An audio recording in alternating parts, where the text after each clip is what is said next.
Hey guys, Brandon DeVere here, Learn for Two podcast. We are continuing on with the local interview series. Today we're going to meet with Nate and Griff.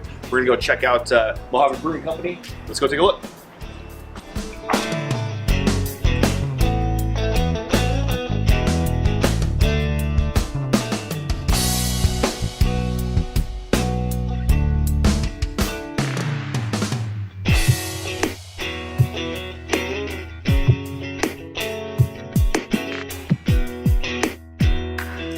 Hey guys, welcome back to Learn for Two podcast. This is Brandon DeVere. I am sitting here with Nate and Griff of Mojave Brewing Company. They have been so gracious to let us come in and have a chat. So we're just going to get right into it. Can you guys just give us an idea of how you got into owning a brewery, or just kind of your backstory prior to that?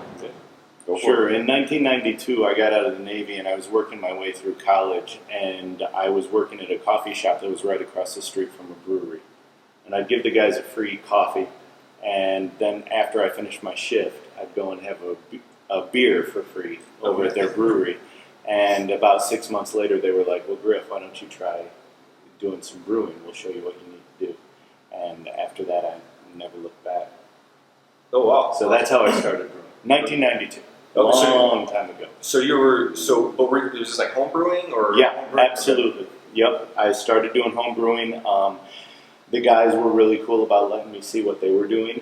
The brewery was Bell's Brewery, which is now sort of grown to be coast to coast. But back then, it was about a 10 square foot space. Wow, they have the Oberon, right? Yes, right. Okay. Yeah, I just saw. I actually took Oberon days. Was not too long ago. Yeah, there's a back in Michigan. That's my hometown, Kalamazoo, Michigan. Okay. So that's where I went back to do my college after I finished my military stuff. Okay, awesome. Actually, there's a picture on my phone right now of at the mini mart by our house. I have a friend that just moved out here from Michigan, and he was telling me about it. And they're selling like the mini kegs. Yeah, the little keg. Oh yeah, yeah, that's what they have. Yeah, I've seen all sorts of cool stuff, like people making lamps out of them after they finish. Oh, cool. And stuff like that. It's Cool, fun. awesome. They're beautiful. They paint them differently every year, I guess. Oh, really? Yeah. Okay. I didn't know that. When he found out that we actually had it here, he was like, "What? This is crazy." But that's awesome. That's kind of where he started out, and they were that cool. They were that. very, very cool about that. Yeah, awesome. And then Nate, for you, like when did you start your first taste of So I started brewing my own beer about 7 years ago, home brewing. I've always loved beer. I grew up in Germany for a little while of my life, so being a 14-year-old kid in Europe, I was able to sneak a beer here and there. Yeah. Sorry, mom and dad, if you're watching. But so I kind of got my first taste really young, but it was legal over there at 14. Yeah. So, and then one of my buddies about 7 years ago was like, "Hey, you thought of homebrew?" And then he showed me. I went homebrew with him, and then I was like, "Oh, this is awesome!" And then like the next week, I went and bought all the equipment and fixed it up and rigged a bunch of stuff and kind of got to where I am now. So That's awesome. That's awesome. And in a previous life, before you actually opened up the brewery here, you were both in the education system, correct? Absolutely. Yeah. And it was just one of those. We kind of had a brief conversation offline, a little bit about how kind of following the passion a little bit, getting into something that was I consider this an art. I'm sure you guys do as well. I mean, you look at we do too. You look at the list of beers here, and it's amazing what you guys have and where you've been going. So how long has the brewery been open? We opened February 2nd this year. Oh wow! Yeah, so 02/02/2020. That was our good old Groundhog's Day. Yeah, Groundhog's Day. So wow! If Griff sees his shadow, So that's how we do it. We knew it was time to open. I saw my shadow. I woke up. Awesome. And so we're out here in Henderson on Water Street. What made you choose this location? That's a good question. I looked down town very seriously, and in a number of other locations around Henderson. And when I came to Water Street, I had a really great conversation with Linda Lovelady, and she pointed out a lot of the benefits that were here. And I was able to set up some meetings with some government people here in Henderson, and I found myself getting done in one afternoon what had taken me 3 months to get done downtown. And at that point, I couldn't not. I mean, it was just wonderful to see things coming together so easily, and to find a government that was very, very excited about having another brewery here.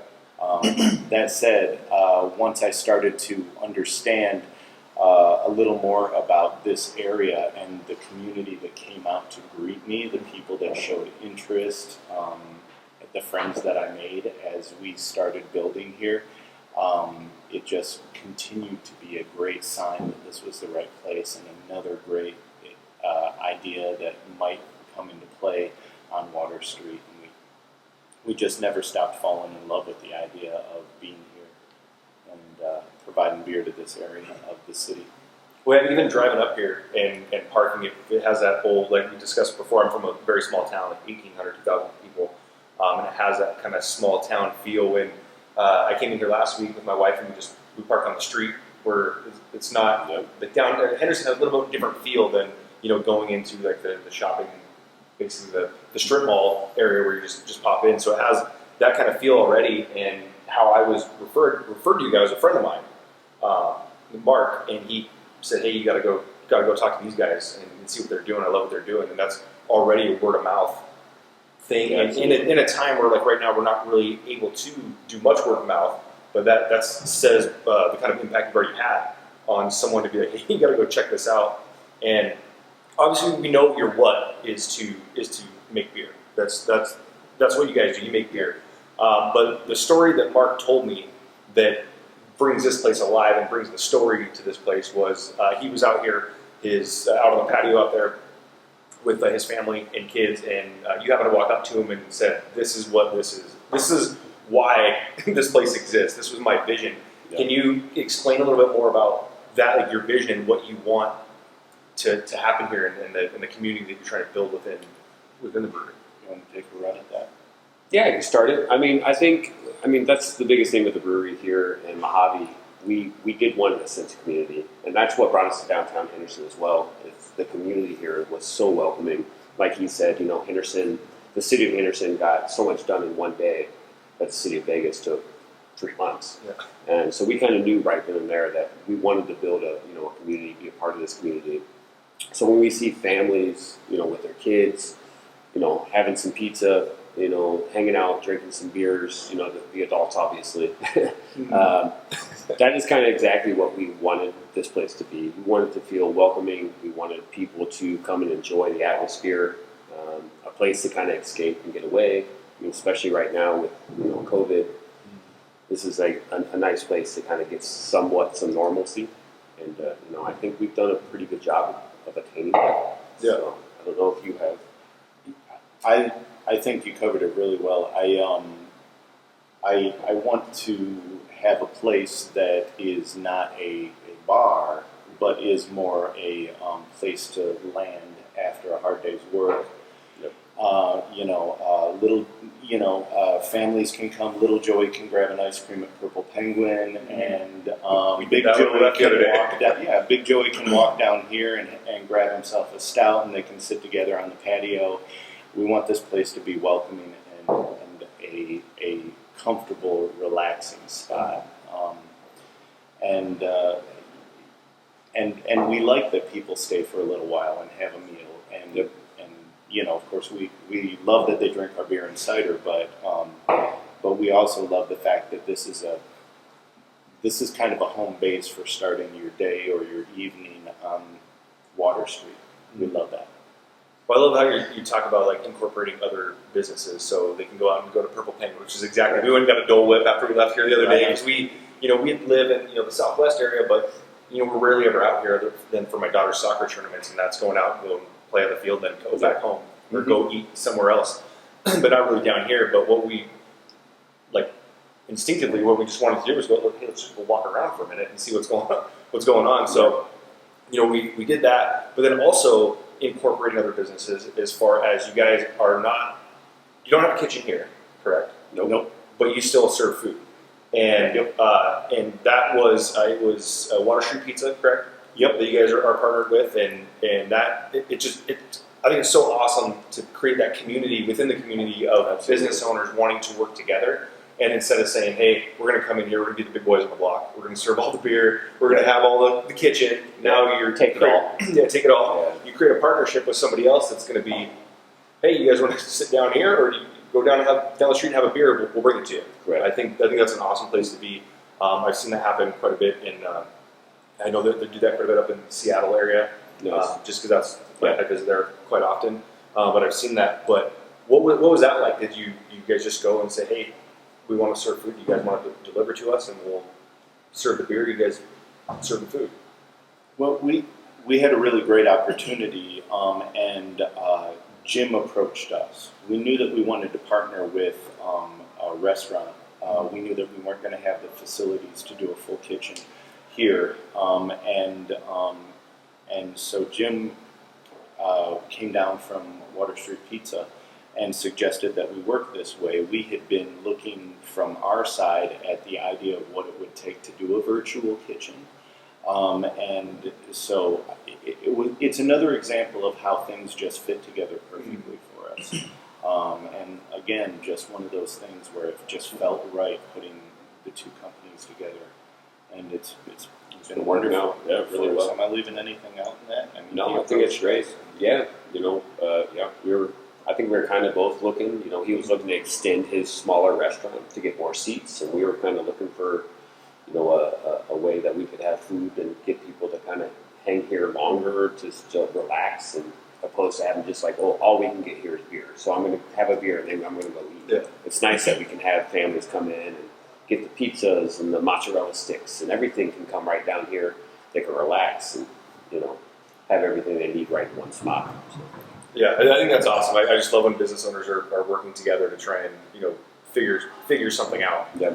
So that's very cool. So you mentioned that everything worked out kind of perfectly.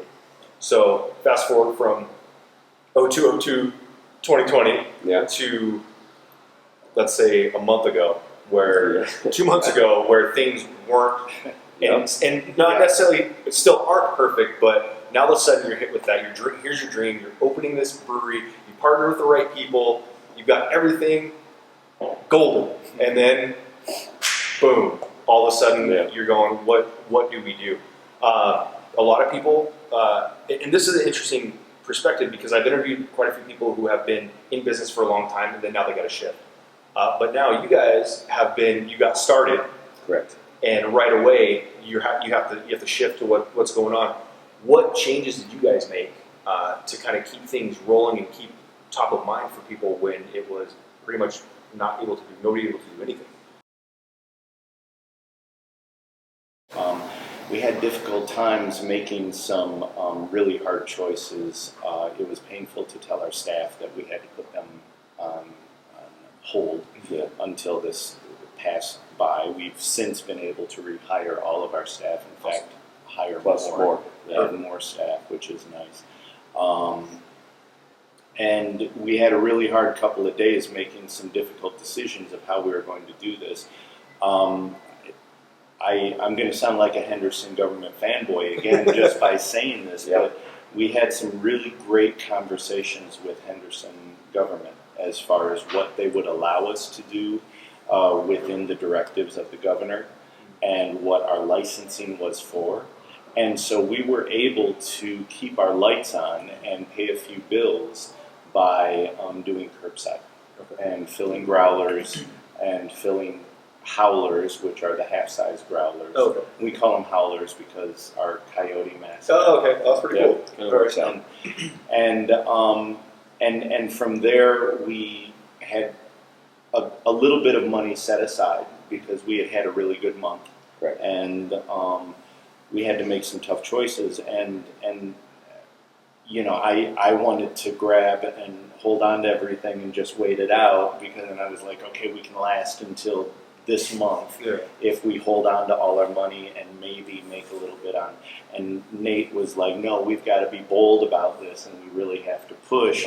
And so we bought a canning machine, which allowed us to provide some cans. Yes, another vessel. Another means by which we could sell. And we started brewing beer again, which was, it was difficult to spend money to actually brew beer when you weren't sure whether you were going to be allowed to sell it. Yeah. And it really was a day-by-day thing with the government. So are we doing what we need to be doing to keep everyone happy?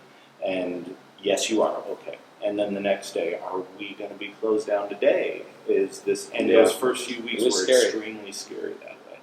You know, we took one day, the governor came out and said, this is what's going on. And we were kind of like, that's tough. The next day we kind of cried a little bit, and weren't quite sure what was going to happen with the business. And then the 19th, we had the discussions together and the discussions with the city and decided like, okay, we're good to go for curbside. And that kind of, we ran with that for the last 8 weeks before opening back up at 50%. So.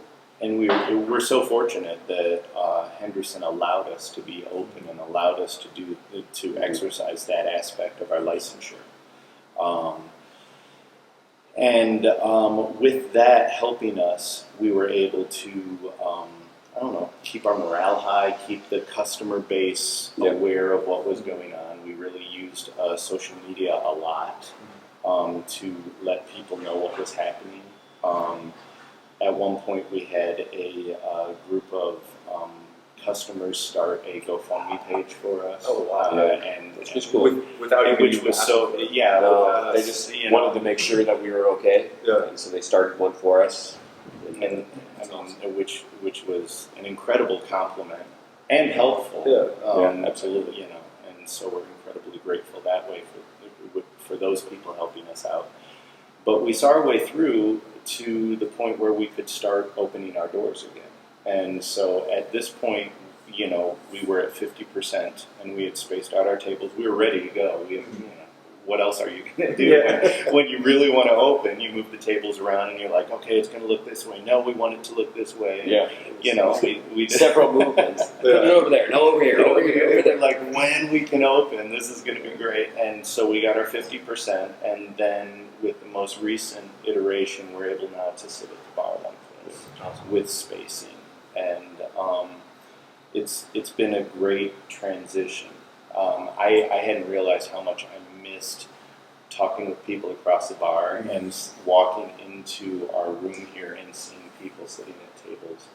And like you mentioned, it's a lot coming in with his family, and he was like, I brought my whole family in and we're sitting at a table. And I'm like, this is exactly what we need to see. Yeah. This is great for us, and it's exactly what the city needs to see. They need to see families out enjoying their lunch and, having a beer or cider too. Yeah. Well, this is like, you dropped so many nuggets in there that kind of give me goosebumps kind of about what it's like. Again, I mentioned I come from a small town, and it's very tight knit community. You can't. My wife doesn't like to go to the store with me up there because I go to grab a 6-pack and she's like, "Go by yourself," because she knows I'll be there for a few hours because people just want to talk. But that's like, hey, how's it going? And you moved to Vegas, and they think like it's this huge, awesome thing that you're doing down there, or whatever. But you mentioned the communication with the city of Henderson and getting connected with them, how they're on point. The conversation of being business partners, like a true partnership is, hey, you know what? I think we should hold on our own money. You know what? We need to double down. We need to do this now, and being able to come together like that. That just being that. In the business from the inside out, going out to everybody coming in here and Mark sitting out here with his family and having the beer and everything. I think incredibly awesome. That it really feels like you guys are building a community here. And again, having people coming out and, hey, we're going to start a GoFundMe for you. Not because you guys asked them, because that shows it's a testament to what you guys have already done in such a short amount of time to get that going. But with all the changes that have been going on, are there any that you think that you've adopted, such as curbside, that might be long-term now, like in the future? We've kind of thought a little bit about continuing curbside, and maybe in the future we can bring it back. It's just curbside does take more staff just to run that side of it, and we were kind of scared to. We hired like one extra person beyond what we what we initially had, and but we're kind of scared to hire even more because we still don't know what if something again happens next week, and it's like, oh nope, sorry, we're back to phase 0 and everybody's shut down, and it's like, okay, well I just hired these guys.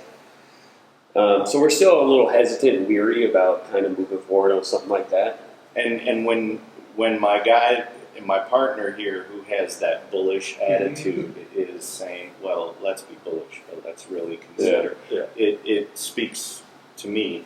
And I will say this: we do have people that continue to be at risk or high risk for COVID, and they've reached out to us and they're like, we're really disappointed that you can't do the curbside. You're asking us to come in and buy growlers because I just can't do that with my husband as a high risk person. And we deal with that on an individual by individual basis.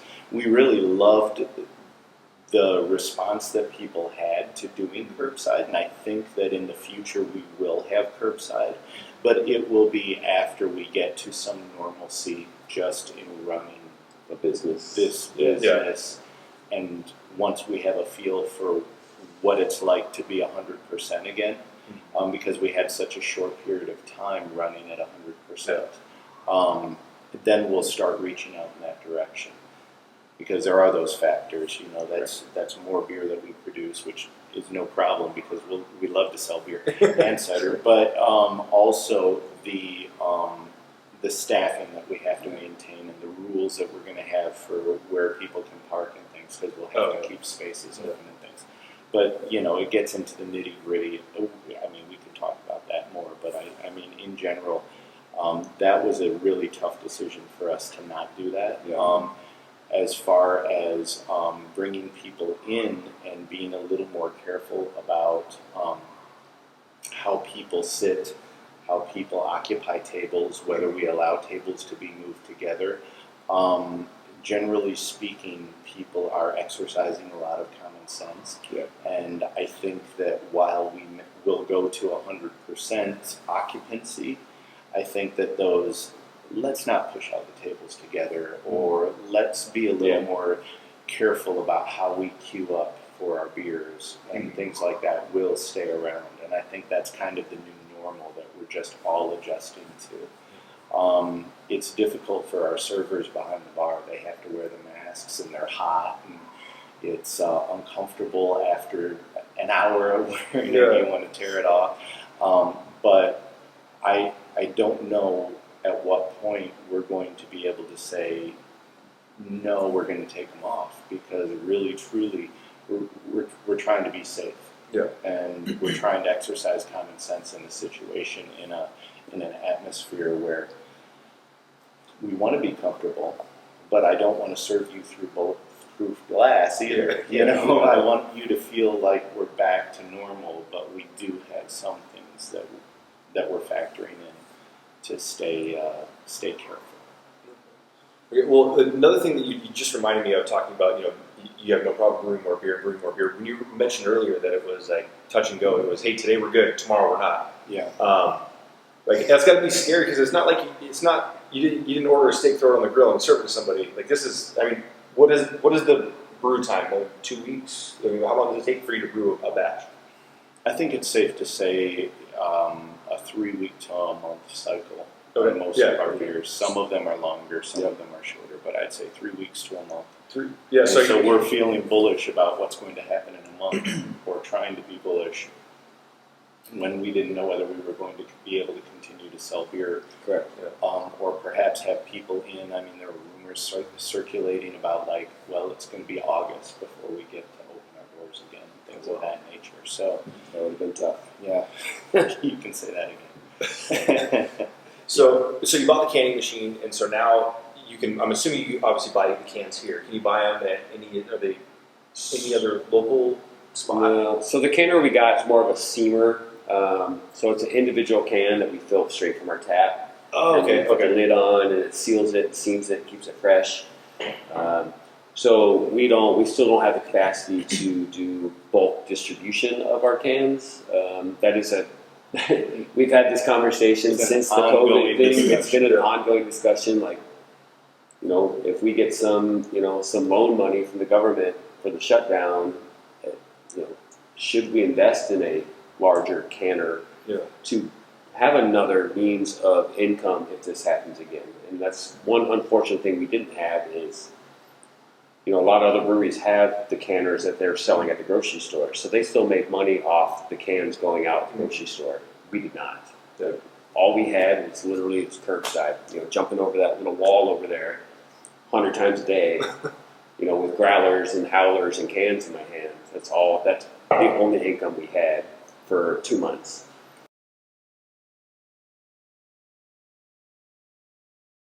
I mean, 75 grand is kind of on the lower side of those canners. Yeah. And that's a big money to spend right now. Oh, yeah. And, so it's one of those, what do we do type situations. So we hope to get there sooner or later. Yeah, we hope sooner than later, I think. This has shown us the freedom that having a production line of that nature can afford. In the business plan that we designed, it was definitely something that we were going to consider at the end of a great year, or at the end of 3 years after, moderate success. And now we're looking at it because we've seen other breweries in the area and the freedom that afforded them to do special release cans, which brought a lot of sales, or continued sales towards like the big box stores and things like that. And so it's and this is one of those things that I guess the new normal is starting to help us as business people start to, in the brewing industry at least, start to recognize is that we have to readjust what we see as a successful business model. Is it canning because not just of the cans, but because of the freedom that it affords us if we ever have a future shutdown, to continue some way to get our product to the market. Yeah, another revenue stream is basically what it is. Yeah. You would need in something like these times. So. Yeah, this definitely has shown that it's a necessity to have, something else. I think that's fair to say that. I think that canning line, if you can at all afford it in this industry, is a necessity. It's something that just, it's one more tool to allow us to stay open. Awesome. Well, so we're kind of talking about what's coming up in the future, and some ideas that you have in your head right now. What has you guys most excited about the future? I mean, especially coming from, it wasn't like you came out and knocked it out of the park for 3 years, had no issues, and all of a sudden got hit with this adversity. Yeah. Like I feel like adversity is great as long as you decide that you're going to grow from it rather than crumble from it. And obviously, you guys have taken the growth aspect of it, trying to figure out how to navigate through it. Although it's a bummer that this happened now, I mean, in 10 years, you might look back and say that was the greatest thing that ever happened to us because it put us in a position to where we needed to step outside and go, now we're using a canner. Now we're doing this, now we're doing that. But what has you most excited about the future coming up next 6 months, next 6 years, whatever? You want to go first? You want me to? I got a couple. I was just going to talk about, near future, I was going to talk about distribution. Yeah. So right before the whole shutdown, we were having, we had a meeting scheduled with our distributors to start distributing our cakes to restaurants and other places. That hit, and it was like, So luckily, 2 weeks ago, we were able to sit down with them again and set up a plan to actually start getting our cakes out to bars and restaurants throughout Vegas and Henderson. So I think I'm super excited about that. The beers that are going to be, you're going to see our tap handles now at, different bars throughout the entire, city. And I think that's exciting. I'm excited to walk into a bar one day like, hey, I made that beer. Yeah, that's pretty cool. That's a cool. I'm excited for that. It's like a band hearing their song on the radio for the first time, right? Yeah, awesome. Absolutely. So I'm excited for that. That's a near future. But obviously there's way more things that we're excited about. And I'm excited about enjoying this community the way that I know that they can celebrate and have a great summer and just live life. We weren't open for the Christmas parade. The St. Patrick's Day parade got canceled. Yeah. I can't wait to really enjoy what Water Street has to offer as a community, because people are still a little tentative about coming out and really seeing what's out on Water Street again. And so as we see more businesses able to open, as we see more people walking up and down the street, I can't wait to see the change that's happening here continue rather than go on hold and then hopefully begin again. It's nice to see that it's starting up again. We've got the stadium going on down the street. That build is making people very, very excited about what we have to offer down here. Silver Knights. Yeah. Yeah, so that's really got me excited. And then with that, we've got so much beer that we want to make. I mean, we constantly discuss and sometimes argue What's next? what we're going to do next, but I wanted to do this one, and there's a beer I've been waiting for now 3 months to make, and I know that Nate has a beer that he's been waiting for easily 6 months to make. So I mean, we just have so much great beer to make, and so I'm excited to make some new beers, show people what we can do. Really have a chance to really show who we are. Well, on that topic, what is the top seller? I mean, you have a top seller. That's a good question. On who, of course, I posted that I was in here last week on one of the groups that we have, and this guy tells me, he goes, "Yeah, the Goondocks is awesome." Nice. And so my wife had the Goondocks.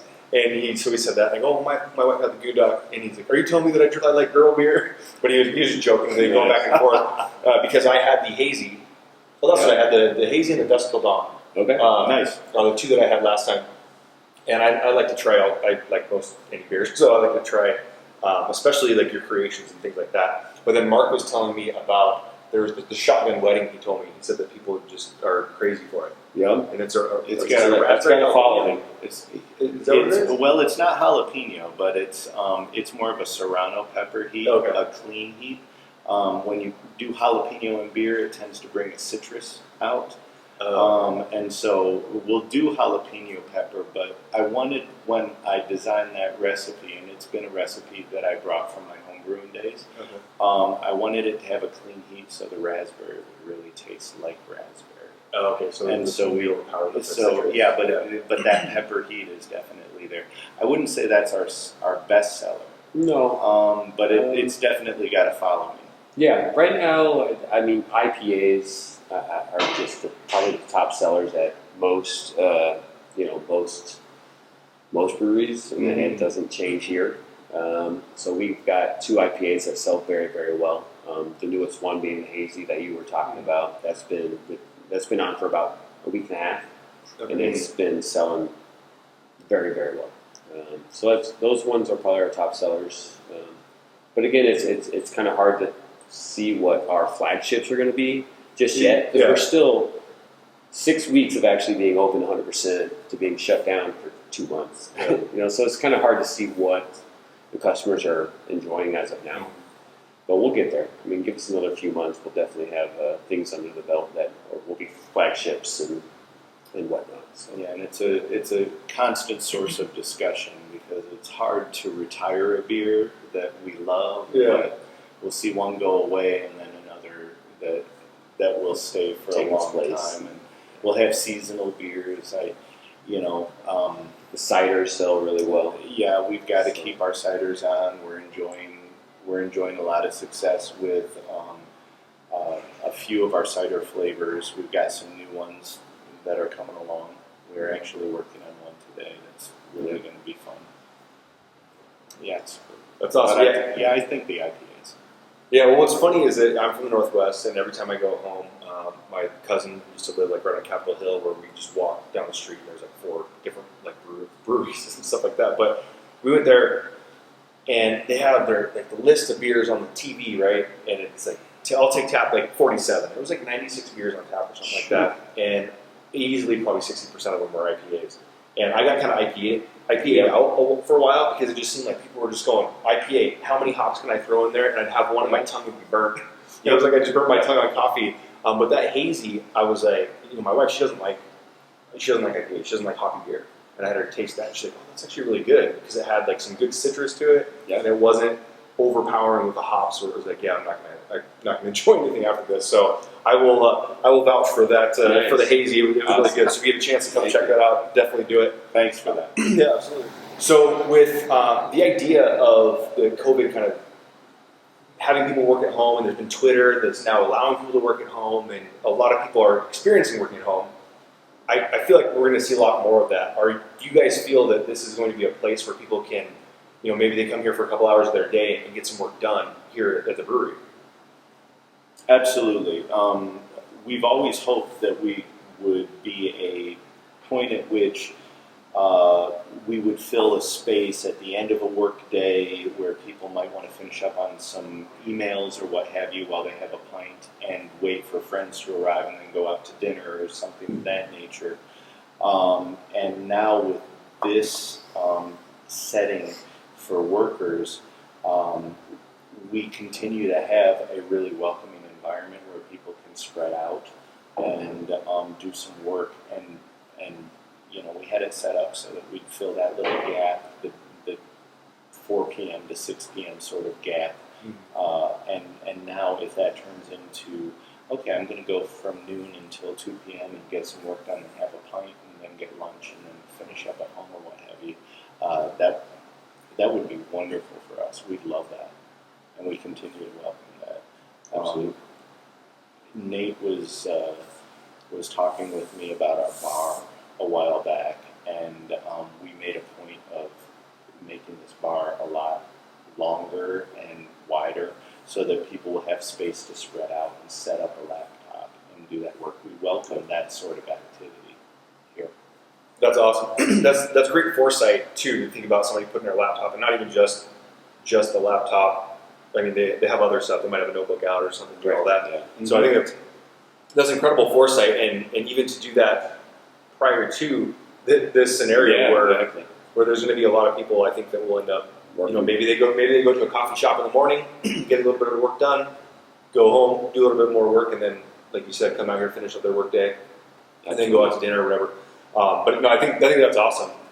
Is there anything that you want, the city to know, or about what you guys are doing here? Is anything you want them to know as far as type of, other than to come visit you, obviously, because that's what we want. Sure. But I mean, kind of something. Obviously, we talked a couple different things about what sets you guys apart so far.